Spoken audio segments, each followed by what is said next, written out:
তার কোনো ব্যতিক্রম হয়নি এবং বিভিন্ন বিষয়ে এখানে আজকে আমরা সারা ভারতবর্ষের এবং বিশেষ বিশেষ জায়গা বিদেশেরও কিছু জিনিস উনি আমাদের সামনে রেখেছেন। আজকে আমি অত্যন্ত আনন্দিত যে আপনাদের এই চরিলাম মণ্ডলে আমি এসে এখানে আপনাদের সাথে একসাথে মিলে মাননীয় প্রধানমন্ত্রীজির মন কি বাত অনুষ্ঠান আমরা শুনলাম। দেখুন, এই চরিলাম মণ্ডলে, যেটা আমার পূর্ববর্তী বক্তা এখানে যিনি মণ্ডল সভাপতি শ্রী তাপস দাস মহোদয়, এইভাবেই করতে হয়। যত বাধা আসবে তত বেশি কিন্তু ভারতীয় জনতা পার্টি আরো বেশি শক্তিশালী হবে। আমাদের সরকার এখন পর্যন্ত, এই সরকারের কি তাগদ, কি শক্তি, অনেকের মধ্যে কিন্তু তার বিন্দুমাত্র উপলব্ধি নেই। আমরা সবার সাথে ভালোভাবে থাকতে চাই, ভালোভাবে কথা বলতে চাই। যারা কোনো সময় আন্ডারগ্রাউন্ডে ছিল তাদেরকে আমরা সারফেসে নিয়ে আসার ব্যবস্থা করেছি, কিন্তু সেই সারফেসে আসার পর যে মানসিকতা সে একই রয়ে গেল। আমি তাদেরকে বলবো যে বেশি চালাকি না করে আমরা এখনো কিন্তু ভালোভাবে কথা বলছি।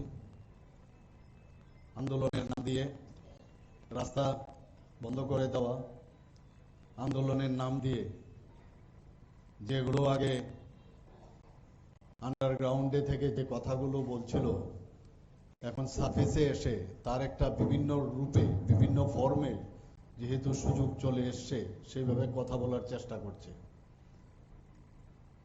ঠিকভাবে সরকার যদি ধরে, কাচের ঘরে থেকে ঢিল মারতে গেলে 10 বার চিন্তা করতে হবে যে আমি কোন জায়গায় আমি আছি। কাজে বন্ধু, সাবধান, খুব সাবধান। কারণ যত, আমি যেটা বললাম, মানুষ যখন বেরিয়ে আসবে একের পর এক, আজকে মন কি বাত অনুষ্ঠানে একটার দুটো বুথ এখানে অবস্থ মন্ডল সভাপতি যে বললেন, আর আজকে এখানে 100% বুথে এই মন কি বাত মাননীয় প্রধানমন্ত্রীজির সব বুথে হচ্ছে। এটার কারণ আমরা নিজেদেরকে যদি দুর্বল ভাবি তাহলে আমরা দুর্বল। স্বামী বিবেকানন্দজি সবসময় এই কথাটা বলেন, if you then you are weak. আর যদি নিজেকে ভাবো যে আমি শক্তিশালী, তাহলে আমি শক্তিশালী। আর জীবনে সবচেয়ে বড় ক্রাইম যদি থাকে, আমরা বিভিন্ন সময়ে ক্রাইমের কথা বলি যে মুখে মুখ ক্রাইম করে, কিন্তু যারা এই ক্রাইমের বিরুদ্ধে যারা আওয়াজ না তুলে, তার ক্রাইমের বিরুদ্ধে যারা কথা না বলবে, এর থেকে বড় ক্রাইম আর কিছু হয় না। আমি, আপনারা দেখেছেন আসারাম বাড়ির থেকে শুরু হয়েছে, সেখানেও আমাদের 4-5 জন কার্যকর্তা, আমাদের জনজাতি বন্ধুরা সেখানে প্রধানমন্ত্রীর কার্যক্রম দেখছিল। এদের দোষ কি? না, প্রধানমন্ত্রীর কার্যক্রম ওনারা দেখতে পারবেন। ওনাদেরকে যেভাবে আক্রমণ করেছে, প্রাণঘাতী হামলা, আপনারা সবাই দেখেছেন কি অবস্থা ছিল। ছোট একটা মোবাইলের মধ্যে মাননীয় প্রধানমন্ত্রীজির সেই মন কি বাত অনুষ্ঠান দেখছিল। এই হচ্ছে অপরাধ, যে না ভয়। এইভাবে যদি মাননীয় প্রধানমন্ত্রীজি, ভারতীয় জনতা পার্টি যদি সমস্ত জায়গায় ঢুকে যায়, তাহলে তো সামনে আমাদের যে দোকানদারি সেটা তো বন্ধ হয়ে যাবে। তো আগের থেকে নির্দেশ, কোথাও কিছু করতে দেবে না। আর মিথ্যা কথা বলার, আগে তো কমিউনিস্টরা মিথ্যা কথা বলতো, একই কায়দায় গোয়েবেলসে কায়দায় এখনো তারা মিথ্যা কথা বলে। অ্যারেস্ট করা হলো, অ্যারেস্ট হতো না বারবারন্ত। এখন কিন্তু আইনের শাসনে চলে আসছে সব। জিজ্ঞেস করা হলো যে কেন ওদেরকে, বলে আমরা কমিউনিস্ট সিপিএম,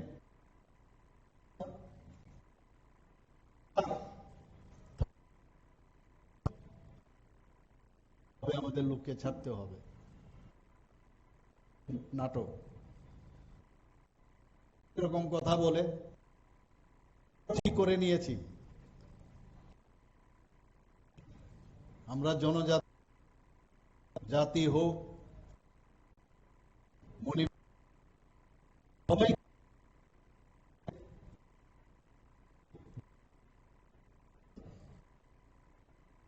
এখন গণতন্ত্রই চলে। ভুল বুঝ না। আজকে দেখেছেন কথা প্রজা আজকে প্রাককালে আমরা কিন্তু প্রজাতন্ত্র মানে প্রজাদের, প্রজারা যা ডিসিশন নেবে সেটাই।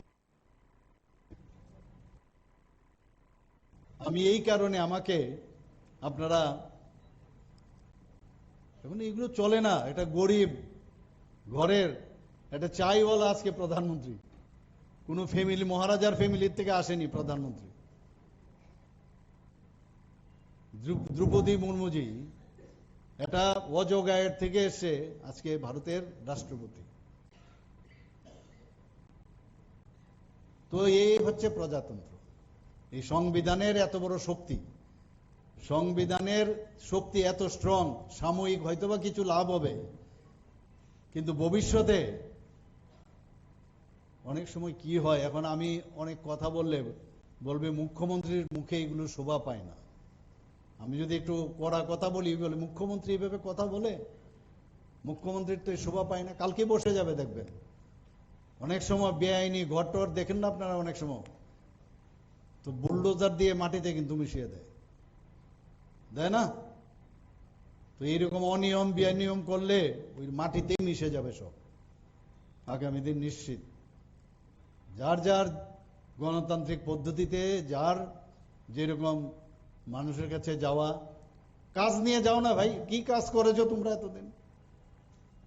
কাদের কাছে কোনো কাজের কোনো ইতিহাসই নেই। কাজ না নাই নিয়ে একটা সাম্প্রদায়িক সুরসুরি দিয়ে যাচ্ছ তুমি। কাজের কিছু না করে এক একবার ঘুম থেকে উঠে এক একটা সুরসুরি বের করো, এক একটা ইস্যু বের করো তোমরা। কিন্তু আমাদের গার্জিয়ান এমন এক স্ট্রং গার্জিয়ান, আর এই গার্জিয়ানের সাথে আরেকজন স্ট্রং, আমাদের মাননীয় হোম মিনিস্টার সাহেব। তো এইরকম একটা গার্জিয়ানশিপ আমাদের প্রধানমন্ত্রীর থেকে শুরু করে, আমাদের গৃহমন্ত্রীজির থেকে শুরু করে, এখন নতুন প্রধান আমাদের রাষ্ট্রের আমাদের ভারতীয় জনতা পার্টির যিনি নতুন সভাপতি হয়েছেন নীতিনজি, এর আগে জেপি নাড্ডাজি ছিলেন। একের পর এক এটা এরকম ভাবে একটা শক্তির একটা পার্টি। এই পার্টিতে একবার যারা যোগদান করবে তারা কিন্তু বুঝতে পারবে। কারণ ত্রিপুরাতে এখনো পার্টিটা কি অনেকে কিন্তু বুঝতে পারছে না। আমি এখনো আজকের এই প্ল্যাটফর্ম থেকে আমি বলবো, যারা এখনো সময় আছে, যারা ভারতীয় জনতা পার্টিকে বুঝার তাড়াতাড়ি বুঝে না। কোনো অনিয়ম বেনিয়ম এই পার্টিতে কোনো অবস্থায় বরদাস্ত করা হবে না, এবং সেইভাবেই কিন্তু নির্দেশ দেওয়া হচ্ছে, আগামী দিনও দেওয়া হবে। আর সমঝদার আদমি কে লিয়ে ইশারাই কাফি है। এখনো বলছি, কারণ এগুলো আমরা যে কোনো যদি অন্যায় কাজ হয়, আমরা সাধারণ মানুষের কাছে আমাদের যেতে হবে। তোমার জন্য পার্টি খারাপ হবে সেটা কিন্তু কোনো অবস্থায় বরদাস্ত হবে না, কোনোদিন আমরা করব না সেটা। হয়তো একটু সময় লাগবে, বিভিন্ন জায়গা থেকে বিভিন্ন খবর আসে। তাহলে ব্যতিক্রম কি রইল? কমিউনিস্টদের সাথে আর কংগ্রেসদের সাথে পার্টি উইথ ডিফারেন্স, মুখে বললাম তো কাজের বেলায় অষ্টরম্বা, লাভের লাভ কি হবে? আমরা বলছি নতুন ত্রিপুরা একটা করতে চাই। নতুন ত্রিপুরা কিভাবে হবে?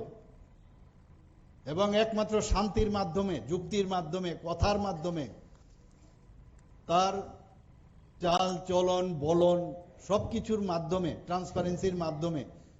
আজকে সারা পৃথিবীর মধ্যে যদি সর্বশ্রেষ্ঠ কেউ নেতা থাকে তার নাম হচ্ছে আমাদের যশস্বী প্রধানমন্ত্রী নরেন্দ্র মোদীজি। সে কি কাউকে মানে মেরেছে? কিন্তু আঘাত করলে তার প্রত্যুত্তর কিন্তু প্রপারলি দিয়েছে। আমরা কিছুদিন আগে দেখলাম অপারেশন সিন্দুর ছেড়েছে। मैं निंदा करता हूं, मैं ऐसा काम के लिए मैं निंदा करता हूं, वो सब ना छोड़ूंगा नहीं। কি করলেন? সার্জিক্যাল স্ট্রাইক, এয়ার স্ট্রাইক, আর এবার অপারেশন সিন্দুর। তো এর থেকে তো শিখতে হবে, আমাদের বুথ লেভেল পর্যন্ত এটা আসবে। কিন্তু এরকম না যে এটা খালি দেশের জন্য করছে, যে আমার বুথের মধ্যেও এইভাবে শক্তিশালী করতে হবে একই নিয়মে। সেটা যেই হোক, যে কিছুকে ছোড়ুঙ্গা নেই, কোই উল্টা সিলটা ইধার উধার করে, এটা আমাদের শেখার বিষয়। আমার মনে আছে মাননীয় প্রধানমন্ত্রীজি যখন এখানে এসেছিলেন, যখন আমরা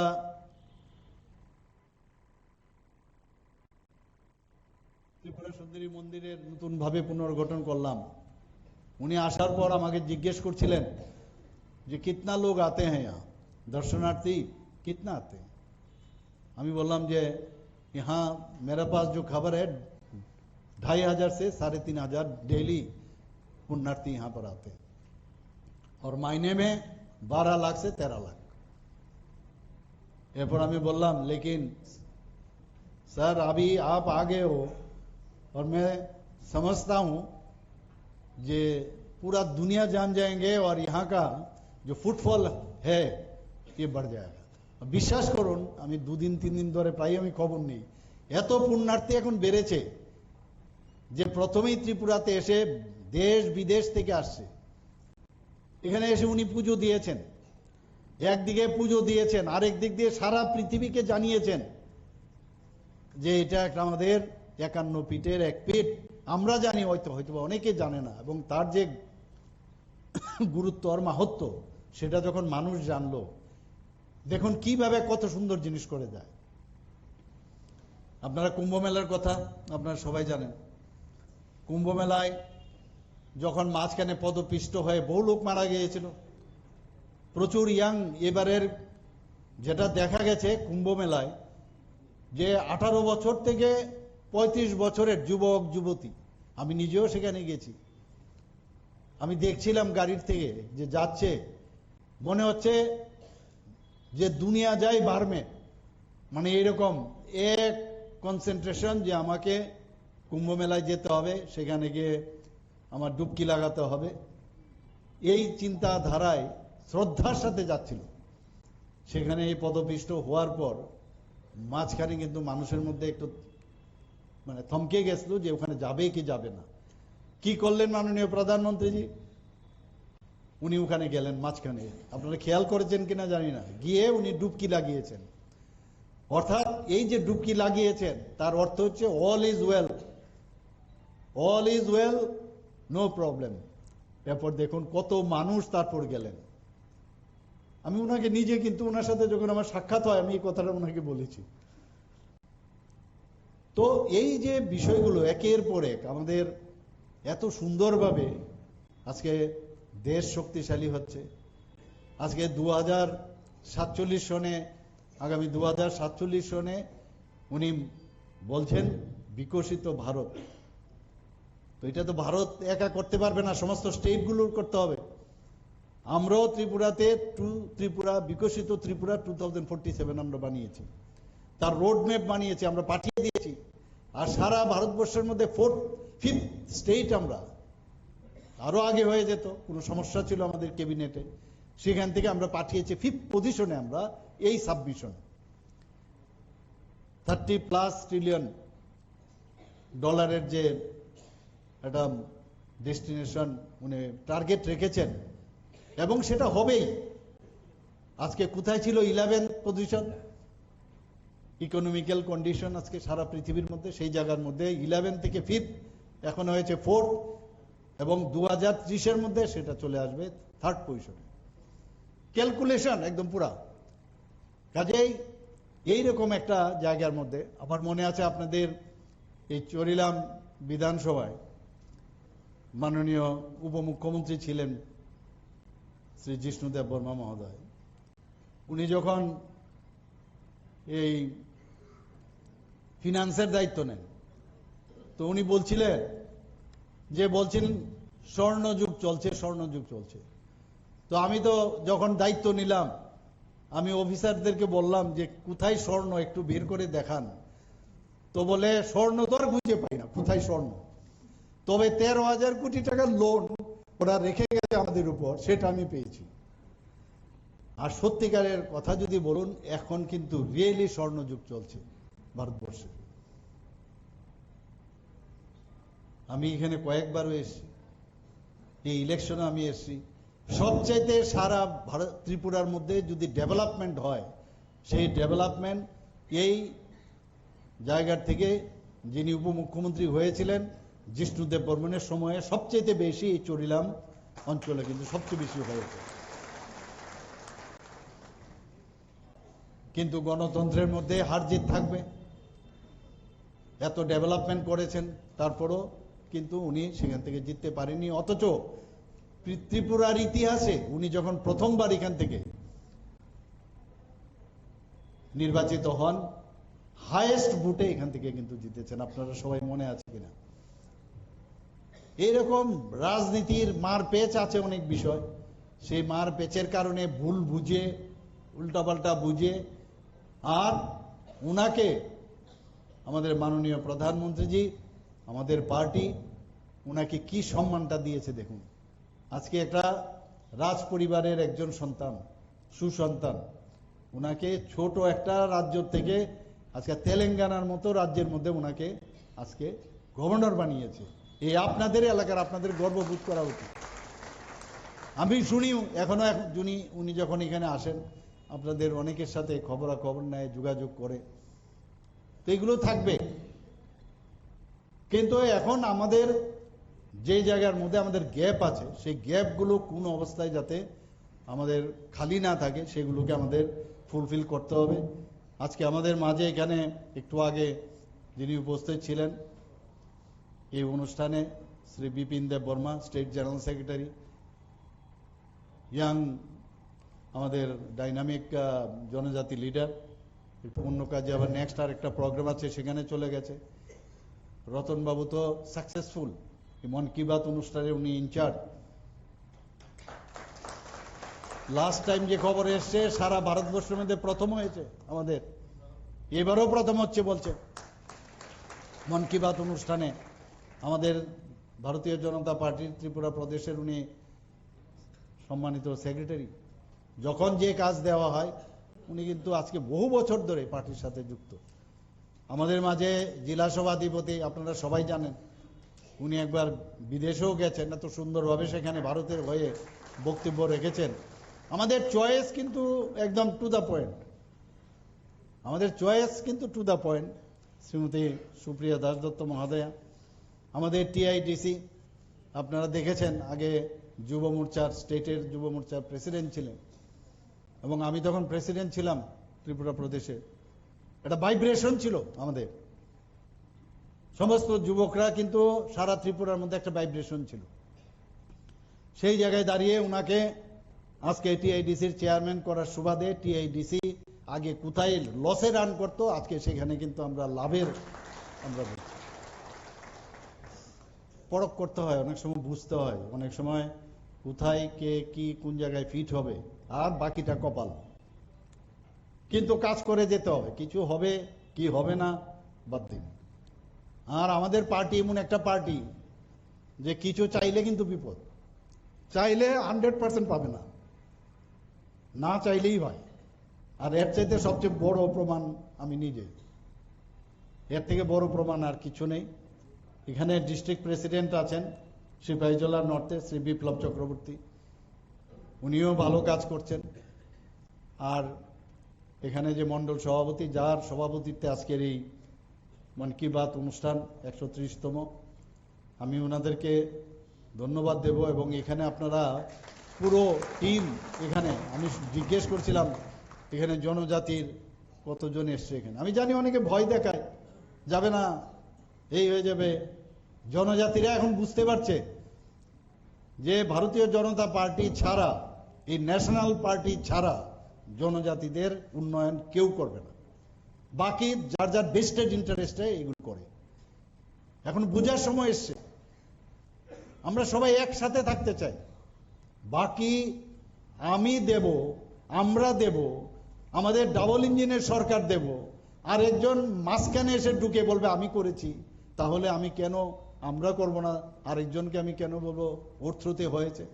ডাইরেক্টলি আমরা করব, ডাইরেক্টলি আমরা জনজাতিদের উন্নয়ন করব। যা দাবি দেওয়া আছে, যা দাবি দেওয়া আছে, সব দাবি দেওয়া ফুলফিল হবে, এতটুকু আমি বলতে পারি। এবং সেটা আমাদের সরকার এডিসিতে আসুক, আপনারা দেখবেন সব কিছু হবে। শুধু তাই না, তার উপর থেকেও হবে। আমরা চাই সবার সাথে ভালোভাবে থাকতে। এই ছল ছাতুরি করে, উল্টো সাদা বুঝিয়ে, এবং এই গলার যে গলা ফুলিয়ে কথা বলে বিভ্রান্ত করে, তা আমারও 2 মিনিট লাগে, আমি এখন বলতে পারি এইভাবে, বলবো আমি এইভাবে, ভালো লাগবে আপনাদের শুনতে। আমি ইচ্ছে করলে ওই আওয়াজে কিন্তু ওই সারে গামা পাতা নিয়ে সা যে আছে ওইটা যাইতে পারি, 2 মিনিট লাগবে আমার যেতে এখানে। কিন্তু আমরা এইভাবে আমরা যাব না। আমি সময়ে যাব, প্রয়োজনে যাব, প্রয়োজনেও যাব, কিন্তু এইভাবে এক এক সময় অবাক হই, কি বলছে, কখন কি বলছে। সামনে বলছে একরকম, পেছনে বলছে আরেক রকম। মানে they are not in their mind. ভাবছে এইটা করলে ওদের লাভ হয়ে যাবে, ভয় পেয়ে যাব। সিভিক সোসাইটির নাম দিয়ে সেদিন শুনলাম আপনাদের এখানে এসে একজন খুব করে হম্বি তম্বি ইত্যাদি করলো সিভিক সোসাইটির নাম দিয়ে। আরে আগে নিজের আয়নাটা দিয়ে নিজের চেহারাটা আগে দেখুন, ইতিহাস আপনার কি। সাবধান বন্ধু, আপনাদের সুযোগ দিয়েছি, এর অর্থই না যা খুশি তাই বলবেন। সরকার আমাদের, এবং সরকারের হাত, আইনের হাত কিন্তু বড় লম্বা, বড় লম্বা। কাজে বন্ধু, আবার বলবো, খুব সাবধান। আজকে আপনারা দেখেছেন আমাদের সরকার আসার পর সমাজপতিদের 2000 টাকা ছিল। আমাদের সরকার এসে 2000 টাকা করে সমাজপতিদের আমরা সাম্মানিক দিয়েছি। সেই জায়গায় আমরা কিছুদিন আগে 5000 টাকা করলাম। এবং 5000 টাকা না, এখন আমি বলছি যত জনজাতি আছে সবাই যারা লিডার আছেন, সমাজপতি আছেন, তাদেরকে 5000 টাকা করে দেব। এবং অনেক ক্যাপিং ছিল আগে, সেই ক্যাপিং গুলো উঠিয়ে দিয়েছি। ডিএমকে বলেছি আপনারা সব জনজাতি, প্রায় 40+ মতো জনজাতি, 19 বাদ দিলেও আরো আছে। অনেকে জানেন না, জনজাতিরাও জানে না, ছোট ছোট গ্রুপ, 1000, 1500, 2000। আমরা চাই না এরা হারিয়ে যাক। আমরা ফটো তুলতে চাই না, গিয়ে ফটো তুললাম, ফটো তোলাতে আমরা নেই, ঠিক আছে, অনেকে চাই ফটো তুলে, কিন্তু মনের থেকেই আমরা চাই যে তাদের উন্নয়ন হোক। আজকে সমস্ত ডিস্ট্রিক্ট এবং সাব ডিভিশন, আমরা সাব ডিভিশনালে একজন করে টিসিএস লেভেলের অফিসার নিযুক্ত করেছি। তাদের কাজটা কি? শুধু জনজাতিদের যে স্কিমগুলো আছে সেই স্কিমগুলো যাতে তারা উন্নয়ন করতে পারে, এই আমরা এই ক্যাবিনেটে কিছুদিন আগে সেটা ডিসিশন নিয়েছি। আমাদের মুখ্যমন্ত্রী, আমার নামে, মুখ্যমন্ত্রীর নামে একটা আমরা ডেভেলপমেন্ট মিশন আমরা করেছি। 25,000 টাকা করে প্রতিটা যারা যারা মানে সেই স্কিমে পড়ে 25,000 করে তাদেরকে দেওয়া হচ্ছে, ওই ফ্যামিলিকে। আমরা এই যে নতুন বিশ্রামগঞ্জে আমরা কি চাইছি, এখানে একটা নগর পঞ্চায়েত হোক। নগর পঞ্চায়েত হোক, এর মধ্যে কি প্রবলেম? আমি তো বিসি নিচ্ছি না, এখানে তো বিসি নেওয়া হচ্ছে না। এখানে সমস্ত যে জিপি গুলো আছে সেইগুলো নিয়ে একটা নগর পঞ্চায়েত হচ্ছে। উন্নয়নটা হবে কি করে না যদি আমাদের খবরদারিটা চলে যাবে। আমরা নগর পঞ্চায়েত করব, এখানে তো সবাই থাকে।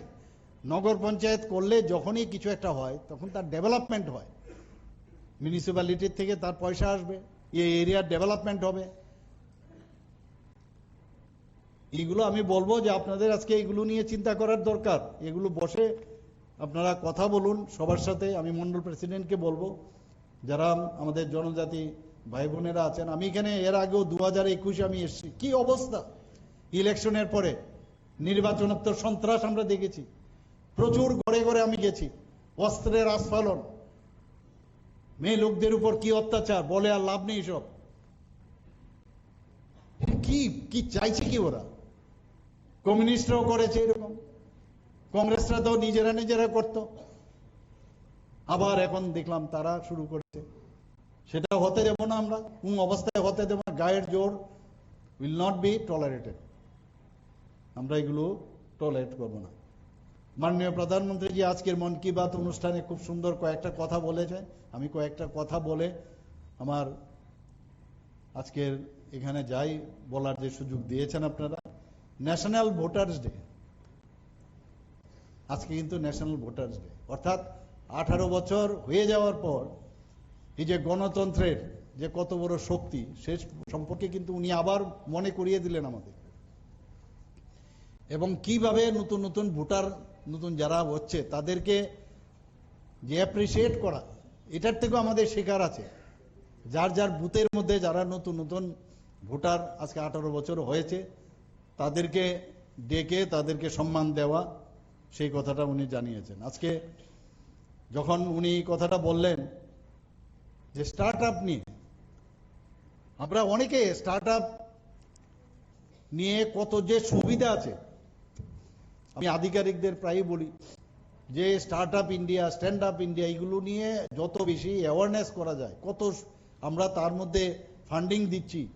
এবং চাকরি দিয়ে কত সে করবেন আপনি, আর চাকরি দিয়ে আপনি চাকরই থাকবেন, চাকরি মানে চাকর, ঠিক না? কিন্তু আপনি যখন নিজে এন্টারপ্রেনার হবেন আর 10টা লোককে আপনি চাকরি দিতে পারবেন। এই কনসেপ্ট আগে ছিল না, এগুলো আগের কমিউনিস্টদের সময়ে এগুলো ছিল, কংগ্রেসের সময় ছিল। আমরা চাই নিজেরা যেন এন্টারপ্রেনার হয়। তো তার উপরে যেভাবে স্টার্ট আপ এখন সারা ভারতবর্ষে এত ভালো হচ্ছে এবং সারা পৃথিবীর মধ্যে 3rd পজিশনে চলে আসছে এই স্টার্ট আপ ইন্ডিয়ার মধ্যে, সারা পৃথিবীর মধ্যে, সেই কথাটা উনি বললেন। আজকে উনি যে থামসা রিভার যে রিভাইভাল, কি সুন্দর আমরা টিভির পর্দায় দেখলাম।